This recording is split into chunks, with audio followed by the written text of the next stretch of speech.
Handa na po rin ba ang inyong mga lalagyan? Amen. So kailangan po pagpupunta po tayo sa church, we are empty at naroroon po yung ating pong expectation sa ating pong Panginoon. Amen? Maaari niyo po bang batiin yung inyong katabi, kaliwa at kanan? Maraming salamat sa buhay mo at naririto kang muli. Alakasan niyo po yan ang buhay ng bawat isa. Amen po? Kailangan po yan, nararamdaman ng inyong mga katabi na may katabi po kayo. Amen? Sa pagpapatuloy po ng ating pong talakayan, ang ating pong tema ay about revival and holiness. So punta muna tayo sa introduction. Sa Tagalog po, sa 1 Peter chapter 1, verse 14 to 16, bilang mga anak ng Diyos, sundin ninyo ang Diyos at huwag ang masasamang hilig tulad ng ginagawa ninyo noong kayo'y wala pang tunay na pagkaunawa. Sa talatang 15, yamang ang Diyos na humirang sa inyo ay banal, dapat kayong magpakabanal anuman ang inyong ginagawa. Talatang 16, ayon sa nasusulat, magpakabanal kayo sapagkat ako'y banal. Ito pa ay tungkol sa kaligtasan.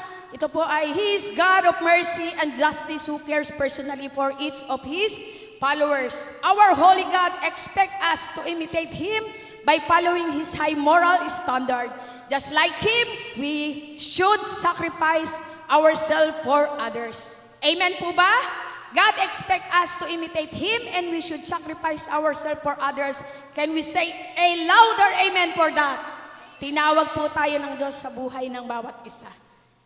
Amen po. Pangalawa po, sa 2 Corinthians chapter 7, verse 1, sa Tagalog po, 2 Korinto, Kabanata 7, talatang 1, mga minamahal, yamang ipinangako sa atin ang mga bagay na ito, linisin natin ang ating sarili sa lahat ng nagpaparumi sa ating katawan at espiritu. Sikapin nating mamuhay ng may takot sa Diyos hanggang sa lubusan nating maitalaga sa Kanya ang ating pong sarili. Sabi dito, purifying ourselves is a twofold action.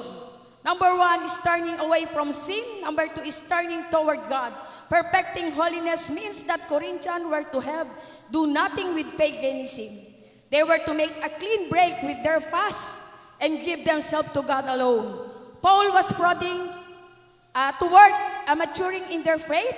God had provided them with all the resources they need, and Christ's Spirit would empower sa kanila pong mga buhay, then become Christ-like. So make a difference. Sabihin niyo po sa inyong katabi, make a difference. Amen. So, mamaya po, mababanaag po natin yung ating pong pinag-aaralan. So, ang title po ng ating pong pinag-aaralan, ito rin po ay patungkol sa revival and holiness. So, ano po ba yung tinatawag na revival? What did the revival stand for? The word revival combines two Latin words. Yung isa po is vivo, meaning to live, and meaning again. It is like a rebirth or a reawakening, an invigorating experience where the Holy Spirit moves freely among believers, setting their hearts on fire for the Lord. Nakikuha niyo po ba? Sabi dito, setting their hearts on fire for the Lord. In 2 Corinthians, ang meaning naman po nito, sinasabi dito sa holiness, it's commonly defined as a being separate or set apart. God is holy and that He is set apart from everything that is not God. And God people must be holy by being set apart from sin. Holiness, according to the definition, is separateness that entails moral purity. Amen? So sabi dito, how then does the believer cultivate holiness? Sabi nga kanina, at sa title po nito, paano mo nga ba pagyayamanin ang kabanalan sa iyong buhay? Bawal po magturo sa atin po lahat ito. So, kanina po, napag-aralan po natin how to cultivate holiness. Number 1, know and love Scripture. Number 2, consider yourself dead to sin and alive in Christ. Number 3, strive for daily repentance before God. And number 4, cultivate holiness through prayer and work. So cultivate means to be a person cultivating spiritually, means to invest in the inner spirit of a person through devotion to God. Romans chapter 12 verse 1. This happens when we make regular decision to worship and spend time with our Father. So, nabanggit na po, dito na po ngayon tayo sa number 5. How to cultivate holiness? Sabi dito, flee worldliness. Ibig sabihin, tanggihan mo ang anumang bagay na makamundo. Amen po ba? So, makikita po natin, sa ating pong mga buhay, marami po yang nakapaligid. Meron dito, sabi nga niya, run from it, a place of situation. Fight the flesh. Marami pong bagay sa ating pong mga buhay kung paano mo lalabanan yung iyong sariling laman. Kapag ikaw ay may iniisip o hindi maganda, napakaganda po, may ituturo po sa atin ng Panginoon kung paano natin ito maaagapan. Actually, nakakatuwa po sa ating pong mga buhay. Fight the flesh, unang-una po yan, yung tinatawag na brain. Kapag dyan na nagsimula ang gawa ng kaaway, kailangan meron kang pandepensa dyan. Totoo po na tayo ay nagkakasala sa isip pa lamang. Pero by confession of our sin, 1 John 9, tayo po ay tiyak na napapatawad ng ating pong Panginoon. When you are not confess your sin, you are not a guarantee na ikaw ay pinatawad ng ating pong Panginoon. You have to confess. Ang pagkukonfess po, ang ginagamit ay bibig, hindi isip. Tama po ba? Ayon sa salita ng ating pong Panginoon. Sumunod po, strike out against the first appearance of the pride of life. Sabi nga, binabagsak daw po ng Panginoon lahat ng mayayabang. Lahat ng kayabangan sa ating pong mundo dahil ang gusto ng Panginoon, tayo ay maging humble na katulad niya. Sumunod po, the lust of the flesh and eyes and all form of sinful worldliness as they knock on the door of our hearts and mind. Kalimitan po yan, bumubungad, namiminto sa iyong isipan. Pero may paraan po dyan. Sabi nga, may remedyo po tayo dyan. At lalong higit ang remedyo ng Panginoon. Amen po ba? Malalaman po natin yan kung ano po yung remedyo sinasabi. Sabi nga po dito sa Daniel chapter 1 verse 8, ngunit ipinasya ni Daniel, ito po ay patungkol kay Daniel, na kung saan sila po ay gagamitin sa kaharian at kailangan nilang i-train ng 3 taon sa pagsasanay. Dahil ang sabi ng hari, binigyan sila, ang pipiliin nilang mga kabataan ay yung matatalino, madaling turuan, marunong makinig, malawak ang pangunawa, at higit sa lahat, sila nga po ay pagkakalooban ng maglingkod sa palasyo. Tayo po pinagkalooban ng Lord na maglingkod sa kanyang napakalawak na ubasan. Amen po ba?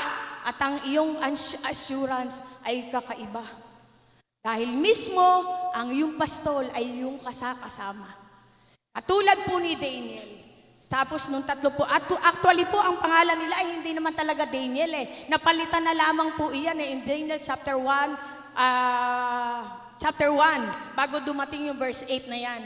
Pinalitan lamang po yung kanilang pangalan ni Shadrach, Meshach, and Abednego. Dahil ang kanila pong pangalan, pinalitan po ng hari. So makikita po natin, ngunit ipinasya ni Daniel na huwag tikman man lamang ang pagkain at alak na bigay ng hari upang hindi siya makakain ng mga bagay na marumi ayon sa kautusan. Kaya ipinakiusap niya kay Aspenyas na huwag silang pakainin niyon. It is easier to resist temptation if you have thought through your conviction well before the temptation arrive. Sabi nga, maaagap sila. Dahil po ng maagap ang masipag.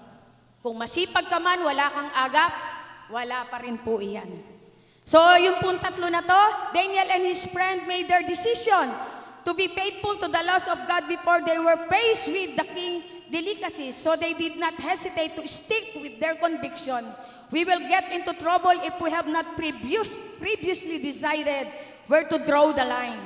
Before such situation arise, decide on your commitment. So sabi pa, bago mangyari to, kailangan mo munang magdesisyon. Kapag nakapagdesisyon ka na, then when temptation comes, you will be ready to say no. Say no to temptation. Say it again, church. Say no to temptation. Amen. So sa isang manggagawa po, decide on your commitment. Kapag ikaw ay isang mananampalataya at isang lingkod ng ating pong Panginoon, dapat nararamdaman ka. Nararamdaman ka ng church, nararamdaman ka ng iyong pastor, nararamdaman ka ng iyong mga katabi. Ano po yung ibig kong sabihin? Tayo po ay marami dito. Dapat ipinararamdam at nararamdaman at nalalasahan ang iyong dinesisyon ng commitment sa ating pong Panginoon. Amen? Kagaya po ng mga nakaraang turuan, ituro po yung sa atin ni Pastor Elna. Parang basketball team, 10 lang ang player. Lahat watching and shouting only. But we are the family of God here. Amen? So ang nakakatuwa po doon, sa ating pong mga buhay, even sa ating pong mga kabataan, hindi pwede yung panay pagalit. Amen po ba? Ang binabanggit po rito ay walang iba kundi yung tungkol sa pagkain, sa hindi pagkain ni Daniel, na pinapalitan niya ng gulay. Gulay at tubig lamang. So hindi po ito sa ating pong mga buhay, we apply the context of this verse. Ang sinasabi po rito, anumang pagkain o ginagawa ng ating pong kapwa, huwag po tayong mapagpuna sa kanila pong mga gawa. Alam niyo po, at ako po ay natutuwa, meron po ritong isang leaders na kinausap po siya yung isang manggagawa natin.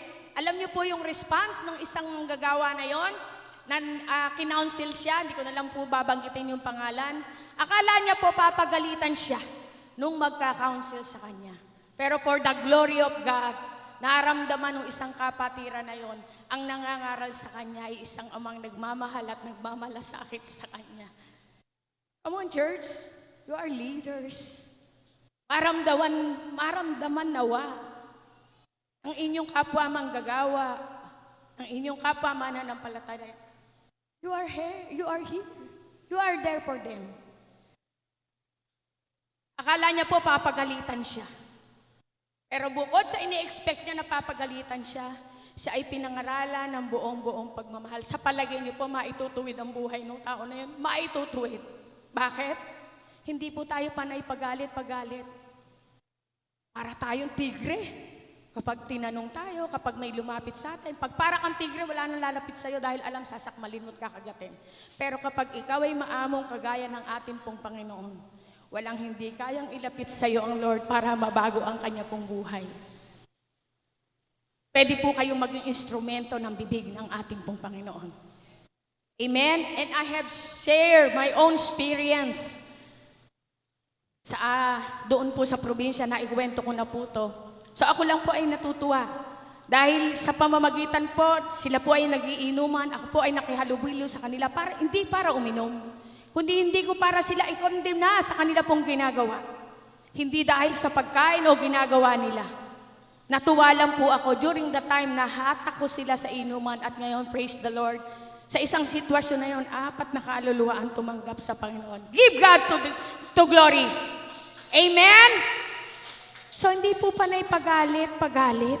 Di po ba? Susunod po naman tayo kahit hindi galit sila di po ba? Lalo na po kay Pastora, bibihira natin yung makita. Nagalit. Pag po nagalit na ay ewan, no po. So sa buhay po natin, nakakatuwa po, maging tayo po ay witness ng Lord sa kanya pong kabutihan at kadakilaan. Ang Diyos po ay napakabuti at siya nga po ay tinatawag na banal at tayong tinawag niya ay dapat din namang magpakabanal. Amen? So, purihin po ang ating pong Panginoon. So, nakakatuwa po sa ating pong mga buhay. Flee worldliness, ibig sabihin sa ating mga habit, o kung tayo ba dati ay nagsusugal, o umiinom. So, before such situation arise, resolve, decide on your commitment. Maging maagap ka kapag dinesisyonan ng utak mo na hindi mo gagawin yan.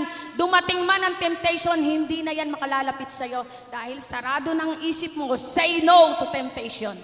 Amen? Dahil ang isip mo puno na ng salita ng Lord Hindi na yan makakadikit sa'yo dahil inunahan mo na siyang magdesisyon na hindi mo yan gagawin. Na mahal mo ang Lord, hindi mo siya pwedeng saktan. Amen po? Ako po, na-experience ko po nang hindi ko po masabing galit eh. Nung nagtaas po ako ng boses, last July 19, 2022. So, isang taon na pong mahigit, ano po? Pwede po yun sa isang Kristiyano. Bakit? Andiyan yung banal santong Espiritu sa iyo eh. Na umiibig at nagmamahal sa iyo, hindi kanya ipapalungi sa anumang bagay. Mahirap po bang pigilin yung mga bibig natin? Palagyan mo yan ng bantay sa Panginoon. Amen po ba? So nakakatuwa po. Number 5, ang sabi po dito, how to cultivate holiness, flee worldliness. Ibig sabihin, tayo nga daw po sa makamundong ito, tatanggihan natin ang mga bagay na to. So nakakatuwa po sa ating pong mga buhay bilang mga anak ng Lord. We put into our minds determine what comes out in our words and action. Totoo po ba to? Kung ano ang iyong iniisip, tiyak na iyon ang iyong gagawin. Bakit? Sabi nga sa salita ng Lord, kung ano ang laman ng puso mo, tiyak iyon yung iyong sasabihin at iyon ang iyong inaaksyon. Sana naman po wala po rito sa atin pong mga buhay. Sa loob ng church, I'm sorry to tell that, sa loob ng church, full gospel tayo. Huwag naman pagdating sa labas ay Jezebel. Amen po ba? We are holy. Tinawag po tayo ng Diyos para magpakabanal. Amen? Huwag po kayong papayag na maging agent ni Satanas. Napakaganda po na tayo ay magpagamit sa ating pong Panginoon. Amen? So nakakatuwa po ang ating pong mga pinag-aaralan sa ating pong mga buhay. Kung paano raw tayo mag-isip, ganun ang ating pong ginagawa. Paul tells us to program our mind with thoughts that are true, noble, right, pure, lovely, admirable, excellent, and praiseworthy. Do you have problem with impure thoughts and daydreams? Then, examine the material we read. Ibig sabihin, examinin mo kung ano yung mga binabasa mo. The recreation and entertainment we engage in, the music we listen to, the friendship we form, and the conversation we have all affect our minds and ought to be judged in the context of Philippians chapter 4 verse 8. Sa wakas, mga kapatid, dapat maging laman ng inyong isip ang mga bagay na karapat-dapat at kapuri-puri, mga bagay na totoo, marangal, matuwid, malinis, kaibig-ibig. Amen po ba rito? So sabi dito, replace harmful input with wholesome material. Above all, read God's word and pray. Ask God to help you focus on your mind on what is good and pure.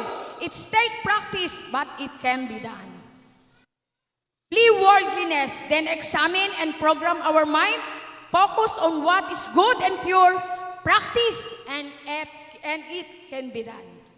Pag pinractice po nyo to, mangyayari at mangyayari sa inyo. Tiyak at sigurado po, dahil po ang Diyos na nakatunghay sa atin ay mapagmahal na Diyos. Hindi niya papayagan ang bawat isang tinubos niya ay mapahamak. Tiyak na tiyak po yun. Pag po tayo ay pumiglas, masasaktan lamang po tayo. Sa ating pong mga kasalanan, lahat mayroon po yung consequence, walang makakaligtas. Abangan mo lang, pero ang masarap abangan ay yung biyaya at mahabaging Diyos na sa atin ay laging nag-aabang na ang kanyang mga kamay handa kang tanggapin, ganong ka mang karumi. Anumang kasalanan ng iyong ginawa, mahal na mahal ka pa rin ng ating pong Panginoon. Amen? So number 6, how cultivate holiness? Number 6, seek fellowship in the church. Praise God, ano? Pagkakaisa sa Espiritu at Ephesians chapter 4 verse 12 to 13, pagkakaisa sa Espiritu, ginawa ito upang ihanda sa paglilingkod ang lahat ng hinirang sa ikauunlad ng kanyang iglesia. Talatang 13, sa gayon, tayong lahat ay magkakaisa sa pananampalataya at pagkakakilala sa anak ng Diyos at magiging ganap ang ating pagkatao ayon sa pagiging ganap ni Kristo. May tanong po ako sa ating pong kalagitnaan. Nararamdaman po ba tayo bilang workers ng Jesus is Lord Church? Ito pa po. Life group leaders, nararamdaman mo pa ba ang iyong mga members? Members, nararamdaman mo ba ang iyong life group leaders? Yung bang gaya nito sa gawain sa church? Ikaw lang yung gumagawa, sa palagay mo, may kasama ka? Dapat po nararamdaman. Dapat nararamdaman po tayo ng ating pong kapwa manggagawa. Nararamdaman tayo ni Pastor El na kapwa mga kabataan, nararamdaman nyo dapat na mayroon tayong mga kapatid sa ating pong Panginoon. Ang ibig ko po bang sabihin, kapag ang isang Kristiyano, isang kasama natin dito, may sitwasyon siyang pinagdadaanan, dapat nararamdaman siya, nararamdaman nyo rin, nararamdaman din natin. Hindi yung mararamdaman natin na wala na sila, kundi masarap na maramdaman na nandyan sila, na nandyan ka. Alabitin nyo nga katabi nyo, nararamdaman mo ba ako?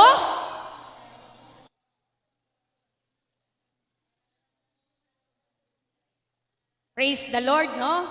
Maganda po na kapag po ang isang kapatiran na may problema siya, masasabi nyo lang na nararamdaman kanya kapag ikaw ay nariyan at handang tumulong sa oras ng kanya pong pangangailangan. Hindi nyo po yun makakalimutan kapag may isang tao na tumulong sa inyo sa oras ng inyong kagipitan. Yun yung gumawa sa iyo ng masama, hindi mo makalimutan. How much more yung gumawa sa iyo ng mabuti sa oras ng iyong pangangailangan. Amen? At ano yung nangyayari? Na ipagpe-pray mo siya. Di po ba? At kung meron mang hindi maganda at kanais-nais, ipag-pray mo, tiyak babait ka sa kanya. Hindi siya babait sa iyo, ikaw yung babait sa kanya. Amen po ba? Ang saya-saya po ng mga Kristiyano. Amen? Pumalakpak po ang mga anak ng Diyos. Amen. So, isa pa po, how to cultivate holiness? Seek fellowship in the church. Associate with mentors in holiness. Sabi nga yung kanina po, dapat nararamdaman tayo, mga life group leaders, dapat nararamdaman tayo ng ating mga members. Mga members, dapat nararamdaman kayo ng inyong life group leaders. Mga workers, dapat nararamdaman tayo ng ating pastora. At si pastora, tiyak na nararamdaman tayo. Amen po ba? So make sure you seek fellowship with other Jesus followers. Converse and pray with fellow believers whose godly walk you find admirable. So, nakakatuwa po sa amin pong, ito po sa church, nagkakaroon po kami ng Bible study. At minsan, may nag-arise na hindi maganda. Lahat po kami. So, parang minsan lang yun, So, ang nakakatuwa po, hindi po siya nagtagal. Habang kami ay nag-aaral ng salita, ibinabana ng Lord na pwede naming pag-usapan. At ang nakakatuwa po doon, binigyan po kami ng verse ng Lord, 1 Peter chapter 5, verse 5. Ang sabi po rito, kayong mga kabataan, igalang nyo ang nakatatanda sa inyo. At kayo namang nakatatanda, matuto kayong makinig sa nakakabata. Kapag po ganun tayo sa church, wala tayong pagtatalunan. Amen po ba? Naramdaman namin yung fellowship with each other. We love each other. Pag kulang kami, nahanap namin ang bawat isa. Bakit sila kulang? Bakit wala siya? Ano nangyari sa kanya? May mga ganong bagay. At kahit saan magpunta yung isa, tiyak, nandun din yung iba. Ramdam na ramdam po na may kasama ka. Amen? Sarap po nararamdaman na may kasama ka, di po ba? Sa loob ng bahay, for example, isa lang lagi yung naguhugas ng plato. Sa palagay nyo, mararamdaman yung may kasama ka? Wala ikaw lang naguhugas Di po ba? Ito po'y napaka-basic lang sa loob ng ating pong tahanan. So nakakatuwa po. Sabi po doon, working together, the church can express the fullness of Christ. Totoo po ba to? Kapag lahat tayo ay nagkakaisa, nagkakatuwang-tuwang, ito po ay nag-express ng kalwalhatian ng Panginoon sa ating pong mga buhay. Palakpakan po natin ang ating pong Panginoon. And pito, how to cultivate holiness? Commit completely to God. Live every day with total commitment to God. Ang natutunan ko po rito, pray at all times. Sa lahat ng sitwasyon ng iyong buhay, ikaw ay manalangin sa ating pong Panginoon. Example, ang hingi ka ng pagkain sa araw na to, biblical naman, di po ba? Ang sabi natin, Lord, bigyan mo po kami ng pagkain sa araw na to. Meron kang nakakalimutan. Ano po yon? Ang kulang po doon, nalimutan mong sabihin, Lord, bigyan mo ako ng gana sa pagkain ibibigay mo sa araw na to. We have to pray specifically sa ating pong Panginoon. May pagkain ka nga, wala ka namang gana. Di po ba? So we have to pray at all times. Sumakay ka ng tricycle, pinag-pray mo naman yung driver, pinag-pray mo naman yung sasakyan. How about yung iyong daraanan?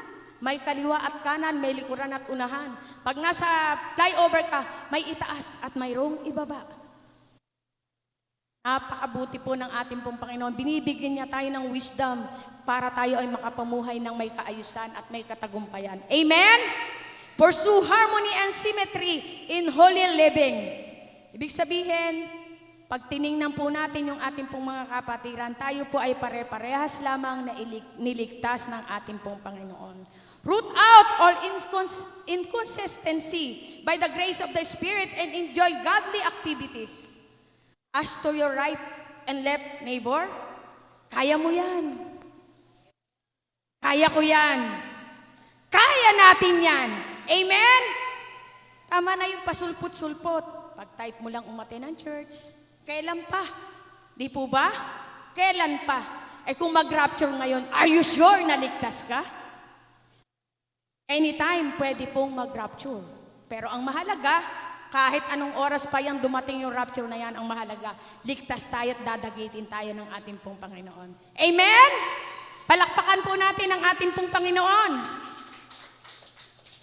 Pag sa akin po yan, tama lang po. Pero pag sa Panginoon yan, kulang po ang inyong palakpak na yan. Malakas pa po. Do for more. Praise God. So, how to cultivate holiness? Commit completely to God. Ang sabi nga doon, don't fall prey in the one more time syndrome. Postponed obedience is disobedience. Disobedience is sin and it breaks our fellowship with God. Ang hindi pagsunod sa ating pong Panginoon ay kasalanan. Bakit po? Nabe-break po doon yung ating pong fellowship sa ating pong Panginoon. So, ask for divine strength to bring every thought into captivity to Christ. In 2 Corinthians chapter 10 verse 5, sinusugpo ko ang lahat ng mapagmataas laban sa Diyos at binibihag ang lahat ng isipan upang tumalima kay Kristo. So, makikita po natin, Paul uses military terminology. This describe this warfare against sin and Satan. God must be the commander-in-chief. Even our thought must be submitted to His control as we live for Him. Ask God to give you the spirit of discernment to keep your thoughts focused on His truth. Amen po ba? So sabi po dito, ginamit ni Paul yung military terminology. The commander-in-chief, maging sa ating pong isip ay walang iba kundi ang ating pong Panginoon. Kapag ang Panginoon po ang laman ng ating pong isip, mapipigilan at masasawata natin yan. Bago pa man dumating ang temptation, tayo po ay maagap na pinapaalalahanan ng ating pong Panginoon. Ang sabi nga, daig ng maagap yung masipag. Praise the Lord. So, may isa pa po. How to cultivate holiness? Commit completely to God. Guard your mind. Our thoughts lives ultimately reflect our character. So a thought reap an act, so an act reap a habit, so a habit reap a character, so a character reap a destiny. In Proverbs 23 verse 7 letter A, sinasabi po doon, so for as he thinks in his heart, so is he. Dalhin po natin ito sa konteksto ng giving and serving sa ating pong Panginoon, sa ating pong kapwa. Nagtatanong ka pa rin ba hanggang ngayon sa iyong tithes, sa iyong offering? Sumunod po, sa pagbibigay ba sa iba at pagtulong sa kusang loob, may saysay pa ba at matamis pa rin ba ito sa iyong panlasa? O pinanghihinayangan mo na? Di po ba? Hanggang ngayon po ba, nagtatanong pa tayo sa tithes and offering sa ating pong Panginoon? Ako po, basta naibigay ko sa Kanya. Sa Kanya yun, wala na akong tanong. Sa Kanya yun eh. Dahil lahat namang meron ako sa Lord naman, kahit nga buhay ko. Meron bang magmamahal sa akin ng gaya niya? Meron bang magmamahal sa inyo na gaya ng Diyos? Wala naman eh. Kahit nga marumi ka't makasalanan, niyayakap ka. Sa tao, pag nagkasala ka, itataboy ka. Sa Panginoon, lumapit ka. Alwalhatian niya pa yun. Di po ba? Walang magmamahal sa atin ng gaya ng pagmamahal ng Lord. Kaya sa pagbibigay, bigay mo na. Kung may ibibigay ka pang paglilingkod sa Lord, gawin mo na. Ngayon na, hindi bukas. Maybe tomorrow, it's late. Di po ba? Kung may kaya kang gawin, gawin mo na. Hindi yung pagsisisihan mo pa. One time po, meron po ako na experience na kailangan pong ipag-pray. So, kasamahan po ito nila Dayan, nanay po nun. So, ilang araw ko na pong binabalak, hindi po ako natutuloy. One time nung nangusap sa akin ng Panginoon, pag-pray mo na siya, pag uwi mo, kukunin ko na yung buhay niya. Natakot po ako. Baka mamaya iyon ay kunin ang buhay, hindi nakakilala. Pero ang Lord po ay napakabutit, napakabait. Ang assurance na pong binigay sa akin, hindi ko kukunin ang buhay niya hanggat hindi siya tumatanggap sa akin. So, pinuntahan po namin. Alam niyo po, nagluluto po ako ng ulam, sinaing, iniwanan ko lahat yun. Pinatay ko yung kalan and then nagpasundo ako kila Dayan, tara punta na tayo. Alam niyo po, pagdating po sa ospital, pinag-pray ko po yon. Pagdating po namin sa kondo, nakauwi na po kami, kinuha ng Lord ang buhay niya. So nakakatuwa po. Napakasarap pong sumunod sa ating pong Panginoon. Biruin mo, ang pupuhunanin mo lang oras at gasolina.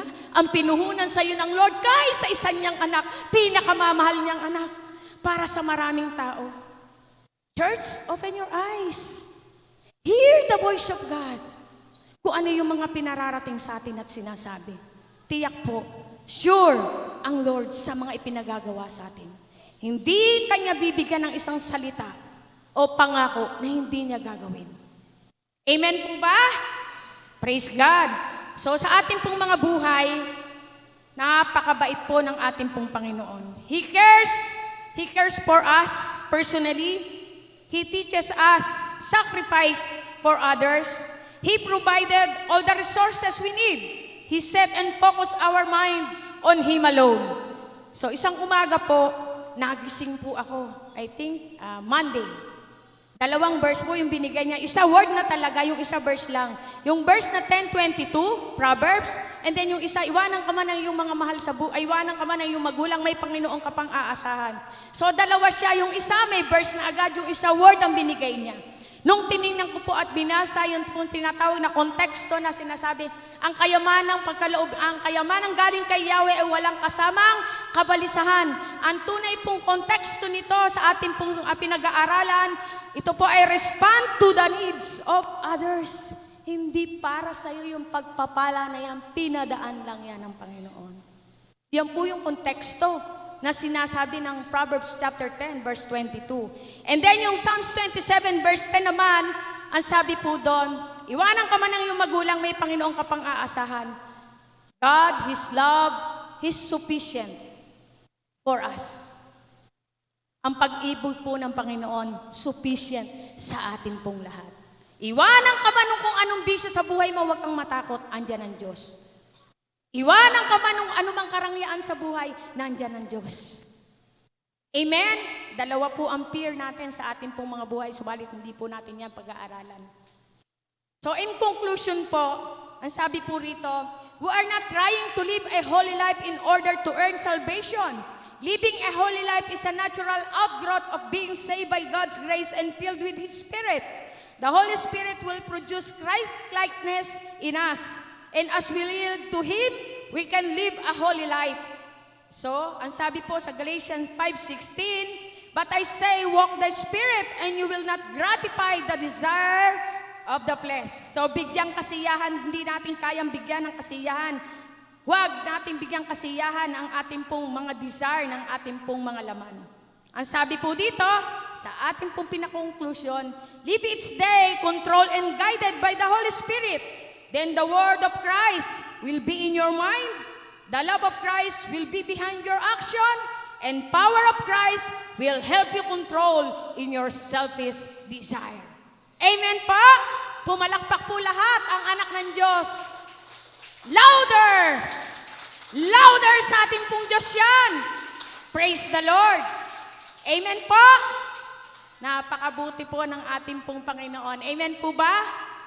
So napakasarap po na bago ka pa man, ikinumit mo na sa Panginoon yan eh. Halimbawa, sa mag-asawa, di kayo magkasundo. May commitment kayo eh. Panalangin mong ayusin ng Panginoon. Hindi hiwalayan ang solusyon. Hindi po idea ng Lord yon. Sa panahon ni Moises, binigyan lang siya ng pagkakataon na ganon. Dahil nga, masuwayin ng tao. Pero ang sinasabi po ng Panginoon, ang idea niya, anumang kasalanan ng iyong kapwa, ang sagot po ay ano? Forgiveness. Amen? Wala pong pagtatalunan pag may forgiveness. Pwede ka naman tumabi, pwede ka namang manahimik, pwede ka namang umunawa, pwede ka namang magmahal. Ba't pipiliin mong magalit at magkasala? Amen po? Amen. So, sige po, tayo pong tumayo. Tayo po'y tumayong lahat sa presensya ng ating pong Panginoon. Tayo po ba ay binusog ng kapangyarihan ng ating pong Panginoon? At congratulations po sa ating pong mga co-leaders, co-workers, maging sa KKB. Natutuwa po ako sa kanila pong mga buhay. Kagaya po nung sinabi sa 1 Peter chapter 5 verse 5. Mga kabataan, igalang niyo yung mga nakatatanda sa inyo. And then yung mga nakatatanda naman, matuto pong makinig. Ang mga kabataan po natin mahuhusay. Lalo na po dun sa seminar, magagaling po silang sumagot. Hindi po yun galing sa kanila, kundi ito ay wisdom na nanggagaling sa ating pong Panginoon. Kaya nakaka-bless po ang buhay ng bawat isa. Alam niyo po ba yung inyong mga inuupuan na yan, Martis pa lang, iyan po ay ipinanalangin na. Yung pong mga ginagamit na instrument, hanggang floor na yan, Martis pa lang, inihandog na sa ating pong Panginoon. Mga kapwa ko manggagawa, patuloy po kayong magpaalab, magpakabanal sa ating pong Diyos. Hindi po yan masasayang. Tiyak na napakalaking kapakinabangan sa ating pong mga buhay. Amen? Masarap maging Kristiyano. Masarap pong maging anak ng Lord. Baka sinasabi mo lang, Sister Yoli, dahil wala kang hinaharap na problema. No! Lahat po tayo meron, walang exempted. Pero napakasarap po doon, sabi nga ng Lord di ba? Lahat ay ikagalak mo. Pag yun ay natutunan mo, malabo na ang mga anino ng circumstances sa'yo. Ang nakikita mo na lang, walang iba kundi ang Diyos na nagmahal sa'yo at sa akin. Dahil may iisang Diyos ka na nagmahal na wala kagaya ng pagmamahal ng iba. May mga anak tayo, pwede mag-aasawa yan. May asawa ka, minsan nga, hindi kayo nagbabatian. Nagkakaroon kayo ng agrumento. Pero ang Lord, isang panalangin mo lang para ramdam niya sa'yo na nandiyan ka, na nandiyan siya, katabi mo lang. Amen? Sige po. Damahin niyo po yung awitin na to sa ating pong Panginoon. Refine my heart. Pwede niyo po bang itaas ang inyong kamay sa Panginoon? Sa Diyos niyo po yan itataas bilang pagsuko, pag-ibig at pagmamahal sa Kanya. Purify my heart. Let me be as gold, pure gold, refiner's fire. My heart's one desire Ikaw ay naririto sa is church. to be Ibigay mo na yung pinakamainam na tinig sa Diyos na nagmahal sa'yo. set apart for you, Lord. I choose to be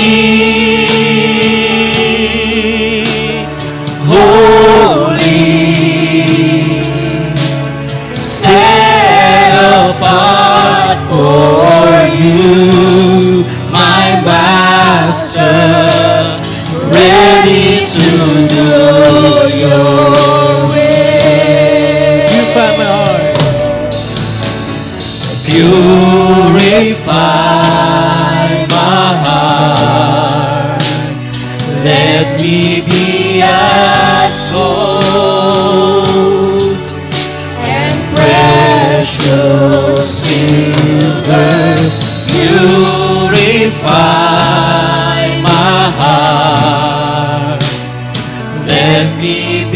as gold, pure gold, refiner's fire. My heart's one desire is to be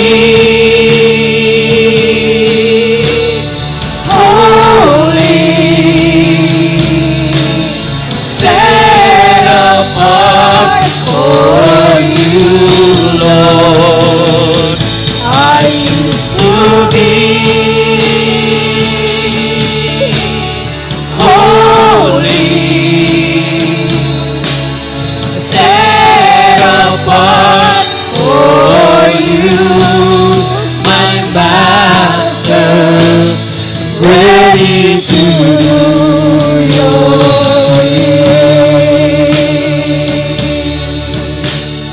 ready to do your will, ready to do your Hallelujah. Lord, maraming pong salamat sa naipahayag mo, Panginoon, na iyong mga salita. Salamat sa iyong kapangyarihan. Salamat sa isang tengang nakapakinig, Panginoon, ng iyong mga salita. At isang pusong punong-puno ng sisidlan na natanggap ngayong araw ng iyong kabutihan, katapatan, higit sa lahat, ang iyong pag-ibig at kabanalan ay patuloy po naming naranasan. Maaari mo bang itaas ang iyong mga kamay bilang pagsuko sa ating pong Panginoon? Angkinin niyo po ang panalangin ito. Lord Jesus, Lord Jesus, sa tanghali pong ito, tanghali po, kilala mo ako. kilala mo po. Mas pinipili ko pong maging banal Mas pinipili ko pong maging banal. ayon sa iyong mga salita, Ayon sa iyo, ayon sa iyong kalooban. ayon sa iyo. Sinusuko ko po sa iyo Sinusuko ko po sa ang aking buong puso, aking buong puso, ang aking buong isip, aking buong isip, at ang aking buong katauhan. aking buong katawan. Panginoong Hesus, Panginoong Jesus, inaanyayahan kita inaanyahan kita na makialam makialam sa lahat sa lahat ng aspeto ng aking buhay. ng aspeto sa amin.